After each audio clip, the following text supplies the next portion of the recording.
તો વહાલા વિદ્યાર્થી મિત્રો, આજે આપણે ગણેશ ચતુર્થીનું મહત્વ જોવાના છીએ, તો ચાલો આપણો વિડિયો ચાલુ કરીએ। પણ એ પહેલા જો તમે આ ચેનલમાં નવા હોવ તો નીચે આપેલા લાલ બટનને દબાવી આ ચેનલને સબસ્ક્રાઇબ કરવાનું ભૂલતા નહીં। તો ચાલો આ વિડિયો ચાલુ કરીએ।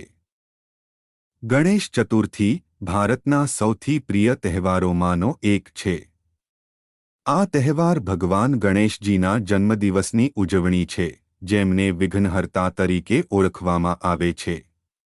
આ તહેવાર માત્ર એક ધાર્મિક તહેવાર જ નથી, પરંતુ તે આપણી સંસ્કૃતિ, પરંપરા અને એકતાનું પ્રતીક પણ છે।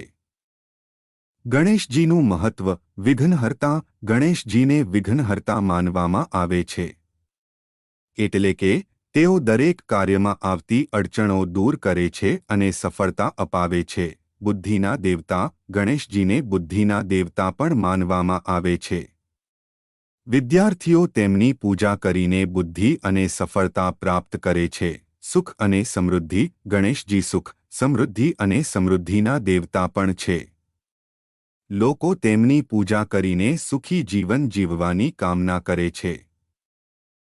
ગણેશ ચતુર્થીનું મહત્વ। આધ્યાત્મિક મહત્વ। ગણેશ ચતુર્થી આપણને આધ્યાત્મિક રીતે જોડે છે। આ દિવસે આપણે ભગવાન ગણેશજીની પૂજા કરીને આપણા આત્માને શુદ્ધ કરીએ છીએ।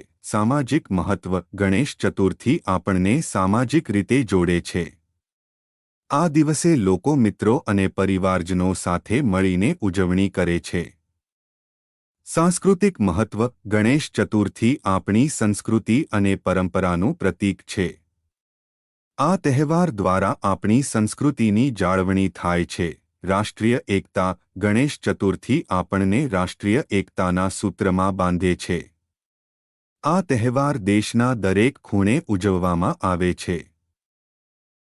ગણેશ ચતુર્થીની ઉજવણી। ગણેશ ચતુર્થીની ઉજવણી 10 દિવસ સુધી ચાલે છે।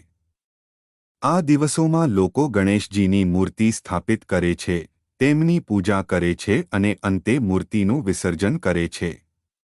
આ દિવસોમાં લોકો મિત્રો અને પરિવારજનો સાથે મળીને ભોજનનો આનંદ માણે છે અને સંગીત અને નૃત્યનો આનંદ લે છે। નિષ્કર્ષ। ગણેશ ચતુર્થી આપણા જીવનનો એક ખૂબ જ મહત્વપૂર્ણ તહેવાર છે। આ તહેવાર આપણને આધ્યાત્મિક, સામાજિક, સાંસ્કૃતિક અને રાષ્ટ્રીય એકતાના સૂત્રમાં બાંધે છે। ગણેશજીના આશીર્વાદથી આપણું જીવન સુખી અને સમૃદ્ધ બને છે। આપ સૌને ગણેશ ચતુર્થીની હાર્દિક શુભકામનાઓ। તો મિત્રો, કેવો લાગ્યો આ વિડિયો? જો તમને વિડિયો ગમે હોય તો આ વિડિયોને લાઈક કરજો, શેર કરજો અને આવા વિડિયો જોવા માટે આ ચેનલને સબસ્ક્રાઇબ કરવાનું ભૂલતા નહીં। આભાર।